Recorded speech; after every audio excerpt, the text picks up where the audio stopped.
We all know what Wednesday baseball means. It means locking in those early slate lineups and then dialing back in for the main. And we got 8 more games to go, so let's make it happen. You're watching the perfect lineup where Josh Engleman and myself, Dave Loughran, look each day to build the most beautiful lineup known to man, Monday through Friday, 2 pitchers a stack, and let the rest of the work be done by the beautiful single lineup simulator. Of course, if you want to get in on the action, get a free week of MLB Sims all to yourself. Leave a comment down below. Who do you think the top stack is going to be tonight on this 8-gamer? And of course, if you just decide, I've seen too many Stokastic avatars atop the leaderboards lately, if you can't beat them, might as well join them. Well, use promo code PERFECT, and your first week of MLB Core Sims is 50% off. Let's go and kick it off with our first pitcher today. Yes, I've decided to pay up. Why would we not? We've got some elite pitchers on the bump. Now, I will say, I need a caveat here, disclaimer, call it whatever you will. Joe Ryan would have been my guy here, and he still might be if weather isn't an issue. But it's 10 o'clock in the morning here on the East Coast, and I'm not going to give you a guy that might have a postponed game by the time you even watch this video after locking in your early slate lineups.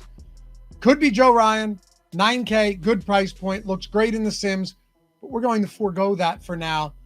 And I think we got to head to the Bay Area and lock in Logan Webb as our SP1. Look, this guy has been outstanding this year. 3rd shortest Cy Young odds behind only Paul Skeens and Zach Wheeler, who's also on the mound tonight. Skeens going on the day slate against Mizorowski should be an awesome start. Hasn't happened yet. Maybe it already did and you're watching after the fact. But listen, it's not just that he's been dominant from a run prevention standpoint, because Webb's always been pretty good there. It's the fact that he lifted his K rate from 20% in 2024 to 28% this season.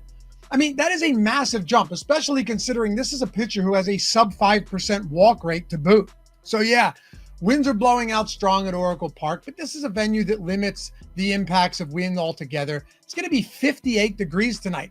And we didn't even mention yet, he's facing the Marlins, who have the lowest total of any team going on this slate at 3.1. And these right here are Webb's props for tonight, one of which is just ridiculous. 6.5 strikeouts, 1.5 earned runs allowed, and 20.5 outs recorded. Monster prop numbers across the board in a great park and an awesome matchup. Hey, paying a premium for Crochet worked out quite well if you did that last night, and I hope to get similar results here with Webb. 4 people were able to hop into the comments yesterday and get the Milwaukee Brewers as the top stack, and now we're here to find out just which one of those 4 people are going to walk away with an MLB DFS weekly Sims package. And that person is going to be, I don't know how to say this, Bray4KU. That's what we're going with. You guys can see it on the screen right now. Email support@stokastic.com so that you can claim this free week. All right, well, if you didn't see this one coming for our SP2, I simply don't know what to tell you. Yes, you could go a little bit cheaper here. Josh can throw the top pitchers tool up for you on the main slate, allow you to make some decisions yourself. We're men of the people. We want to give you as many options as we can and show the tools to some of you who aren't premium subscribers yet. We're going to do this for free one way or another. But DraftKings dropped Yamamoto's price point, $1,500 from his last start, almost $2K from 2 starts ago. You got low 70-degree temperatures at Coors, a 4.4 run total for the Rockies. Now, to put that in perspective, look at where the Rockies rank against all of the other teams today, despite the park that they're playing in. Yamamoto boasts a 28% K rate and a 53% ground ball rate. Pretty extreme ground ball pitcher that should play well for him at Coors, especially knowing that strikeouts are suppressed in this altitude. But so is his salary by a lot. 6.5 K prop for Yamamoto, 17.5 outs with heavy juice to the over, and minus 135 to record a win on a night where the Dodgers are minus 330 moneyline favorites on the road. Here's what I'll say.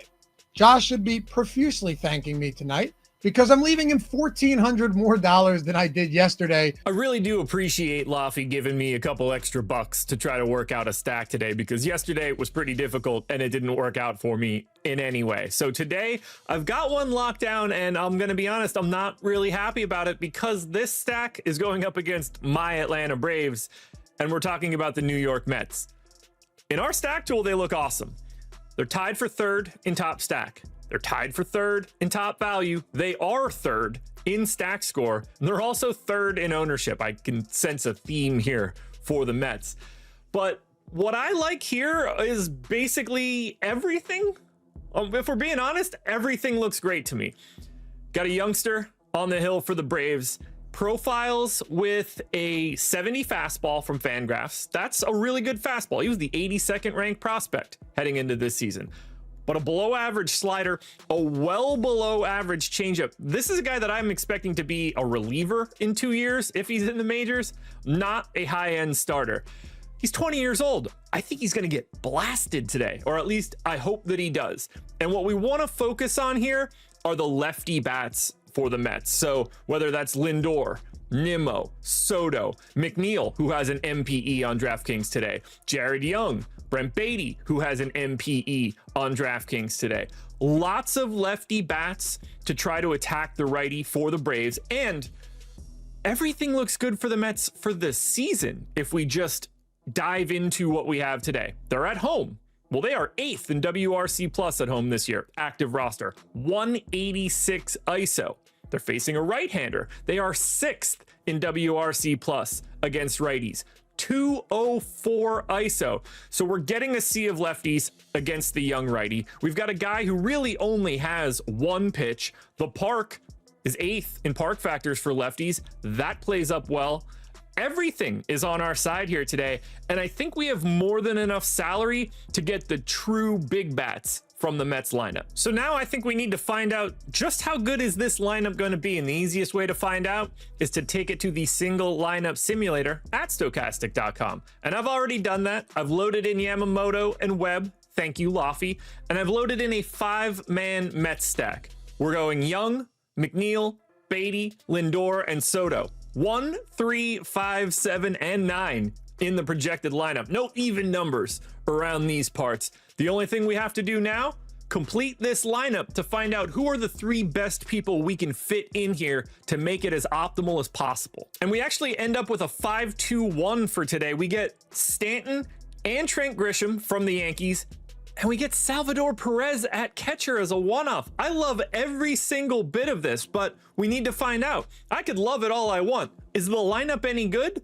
Let's click Run Lineup Simulation to find out. And we're in the positive.